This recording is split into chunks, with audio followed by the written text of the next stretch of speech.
gracias. De esos 150 millones de incremento del gasto en la Consejería de Educación, que supondría pasar de los 900 millones de presupuesto anual, pasaríamos a 1.050 millones de euros, que supone un incremento aproximadamente del 17%. ¿Usted se le ocurre alguna idea en dónde destinar de una manera más efectiva esos 150 millones antes que en imponer un constructo lingüístico? ¿Se le ocurre, tiene alguna idea, por ejemplo, si el colegio nuevo de Montezerrao va a costar 20 millones, pues cada año daría para construir 7 colegios de Montezerrao? ¿Qué destino daría usted en el caso de que nos pudiéramos permitir gastarnos 150 millones más en la Consejería de Educación? ¿A qué lo destinaría usted?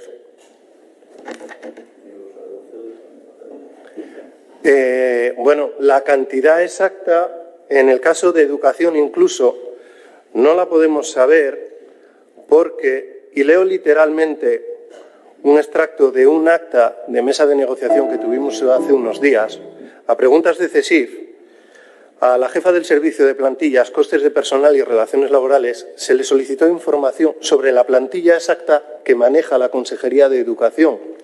Y la respuesta literal es que, respecto a la petición del documento Excel con los datos de la plantilla, se reitera que no es posible facilitarles lo que solicitan porque carecemos del mismo. Es decir, que ni siquiera sabemos exactamente cuánta gente trabaja en educación, o al menos a nosotros no nos lo dicen, con lo cual las cifras es complicado de saberlas. Pero independientemente de en educación, donde ya le puedo aventurar que hace falta al menos el doble de personal para atender a los niños con necesidades educativas, que hace falta el doble de personal para atender a gente que viene con necesidades lingüísticas, como dicen los compañeros, se hablan muchas maneras y muchos sitios en el mundo. Aquí llegan y cuando llegan, en la mayor parte de los casos, no se les atiende, porque nos dicen en las direcciones generales que no hay recursos.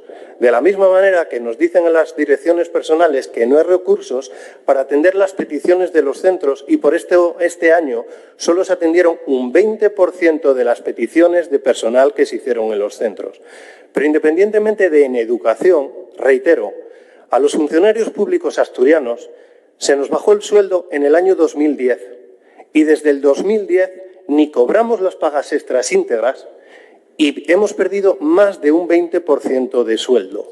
Esa reivindicación la verán a las 12 de la mañana delante de la delegación del Gobierno y eso sirve para los de educación, sirve para los de sanidad, sirve para los de AGE o sirve para los compañeros y las compañeras que están en los pilares o que están en las delegaciones de Hacienda. A todos nos deben un 20% de sueldo. Así que yo hoy aquí, como representante de CESIF, lo que vengo a decir es que si hay dinero suficiente para empezar cosas nuevas, al menos que se paguen las antiguas. Porque yo no vengo a hablar de sentimientos, no es mi labor. Yo vengo a hablar de derechos de los trabajadores. Y a los trabajadores de la Administración Pública asturiana se les debe mucho dinero desde hace mucho tiempo. Y además de los sentimientos, esos son platos que poner en la mesa. Así que yo vengo a hablar del recibo de la luz, vengo de hablar de los platos en la mesa y vengo de hablar de los zapatos que hay que comprar a los niños. Hace un tiempo hubo una consejera de Educación que nos decía que todo esto iba en vocación. Los educadores, los maestros, todo esto lo teníamos que soportar por vocación. El problema que tengo es que cuando viene el cobrador del gas, no le puedo pagar en vocación. Cuando llega el recibo de la luz, no le puedo pagar en vocación. Y cuando Hacienda me llama ahora, dentro de unos días, para decirme que me va a pasar un recibo, tampoco acepta que le pague en vocación, por mucho que lo haya dicho la consejera. Muchas gracias. Esto